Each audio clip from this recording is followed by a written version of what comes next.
Good morning, students. Today we are going to start topic type of partnership firm. ठीक है, तो type of partnership firm में सबसे पहले है type of partnership on the basis of duration time period, यानी कि ये टाइम पीरियड के बेस पर होगी। सबसे पहले है पार्टनरशिप एट विल। ये क्या होती है पार्टनरशिप? इसका जो टाइम पीरियड होता है वो तो इनडेफिनिट होता है, अनिश्चित पीरियड काल होता है, क्योंकि ये पार्टनरशिप जो है पार्टनर्स की इच्छा से बनाई जाती है, पार्टनर्स की विल पर बनाई जाती है। जब तक पार्टनर्स चाहे इस पार्टनरशिप को चला सकते हैं, लेकिन जब पार्टनर चाहते हैं वो अपनी डिजायर से इस पार्टनरशिप का एंड कर सकते हैं। और कोई भी पार्टनर जो है डिसोल्यूशन का एक नोटिस दे सकता है, वो नोटिस देने के बाद में ऐसी पार्टनरशिप जो है बंद हो जाती है, ऐसी पार्टनरशिप का एंड हो जाता है। उसके बाद है फिक्स्ड पीरियड पार्टनरशिप। जो फिक्स पीरियड पार्टनरशिप है इसका जो है ना स्पेसिफिक पीरियड टाइम होता है, ठीक है। वो टाइम जो है 2 ईयर्स का हो सकता है, 3 ईयर्स का हो सकता है, ठीक है ना। और इसको जो है फिक्स पीरियड पार्टनरशिप बोलते हैं। और जैसे ही वह टाइम पीरियड का समाप्त होता है, ऑटोमेटिकली ऐसी पार्टनरशिप जो है वो फिनिश हो जाती है, समाप्त हो जाती है। उसके बाद है पार्टिकुलर पार्टनरशिप। पार्टिकुलर पार्टनरशिप जो है ये एक पार्टिकुलर पार्टनरशिप होती है जो किसी स्पेशल वर्क के लिए बनाई जाती है। और जैसे ही वो वर्क फिनिश होता है ऐसी पार्टनरशिप जो है ऑटोमेटिकली फिनिश हो जाती है। जैसे आपकी बुक में एक एग्जांपल गिवन है कि 2 पार्टनर्स हैं, उन्होंने ब्रिज का कंस्ट्रक्शन करने के लिए पार्टनरशिप की है, तो उनकी पार्टनरशिप तब तक चलेगी जब तक ब्रिज का कंस्ट्रक्शन चलेगा। और जैसे ही ब्रिज के कंस्ट्रक्शन का काम खत्म होता है उनकी पार्टनरशिप जो है ऑटोमेटिकली जो है एंड उसकी पार्टनरशिप का ऑटोमेटिकली एंड हो जाता है, ठीक है। उसके बाद है आपकी types of partnership based on liability of members, मतलब मेंबर्स की लायबिलिटी के बेस पर। सबसे पहले फर्स्ट ऑफ ऑल इसमें क्या है, जनरल पार्टनरशिप।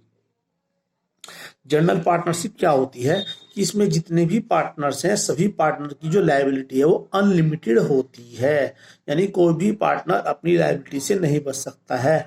अगर इन केस यदि फर्म को कोई लॉस होता है और फर्म की जो एसेट्स हैं वह जो है उनका जो है लोन वगैरह जो उनके पास डेप्ट है उसे देने में उनकी एसेट्स जो है सफिशिएंट नहीं होती हैं, तो पार्टनर जो क्रेडिटर्स हैं वह जो है पार्टनर्स पर जो है अपने डेप्ट के लिए क्लेम कर सकते हैं, ठीक है। तो और जो है तो इस तरह की जो पार्टनरशिप है उनको इंडिया में जो है जनरल पार्टनरशिप कहा जाता है।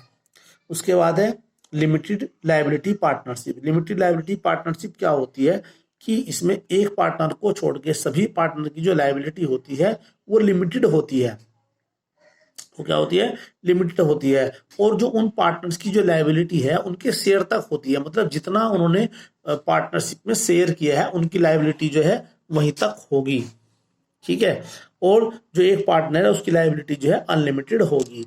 तो इंडिया में जो ये लिमिटेड पार्टनरशिप है ये कब इंट्रोड्यूस की गई थी? ये इनेक्ट लिमिटेड पार्टनरशिप एक्ट 2008 के द्वारा जो है इसको इंट्रोड्यूस किया गया था। अब इसके कुछ पॉइंट्स और भी हैं, देखते हैं पीछे क्या है। The main features of limited partnership. इसके मेन फीचर्स मैंने बताया था। फीचर्स वो होता है कि लिमिटेड पार्टनरशिप मतलब कैसी होती है।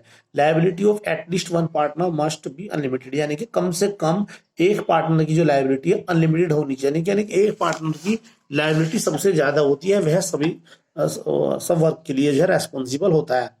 और जो दूसरे पार्टनर है उनकी जो लायबिलिटी होती है उनकी कैपिटल तक होती है, मतलब जितनी उन्होंने कैपिटल लगाई है, सपोज करो उन्होंने 10,000 रुपये लगाए हैं तो उनकी लायबिलिटी 10,000 रुपये तक होगी, ठीक है। उसके बाद है the partner with limited liability are called special partner और लिमिटेड पार्टनर, मतलब जो पार्टनर जो है जिनकी लिमिटेड लायबिलिटी होती है उनको हम स्पेशल पार्टनर या लिमिटेड पार्टनर्स बोलते हैं, ठीक है। स्पेशल पार्टनर को जो है फर्म के मैनेजमेंट में पार्टिसिपेट करने का राइट नहीं होता है, वो पार्टिसिपेट नहीं करता है, ठीक है। हाँ, लेकिन जो स्पेशल पार्टनर या लिमिटेड पार्टनर है वह अकाउंट्स को देख सकता है, ठीक है।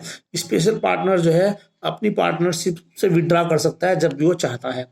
अगर किसी स्पेशल पार्टनर की जो है इंसॉल्वेंसी होती है, इनकैपेसिटी होती है या उसकी डेथ हो जाती है तो उससे जो है जो एग्जिस्टिंग पार्टनरशिप है वो समाप्त नहीं होती है, मतलब यानी कि अनलिमिटेड पार्टनर तो है ना, वो पार्टनर उसको चलाता रहता है, लेकिन मिनिमम 2 और 3 पार्टनर्स का रूल जो है वो रहेगा, 2 पार्टनर्स तो होने चाहिए। लेकिन अगर एक लिमिटेड पार्टनर्स की डेथ होती है तो बाकी जो पार्टनर्स हैं वो उस पार्टनरशिप को चलाते रहते हैं, उस पार्टनरशिप जो है समाप्त नहीं होगी। ठीक है, ओके, थैंक यू।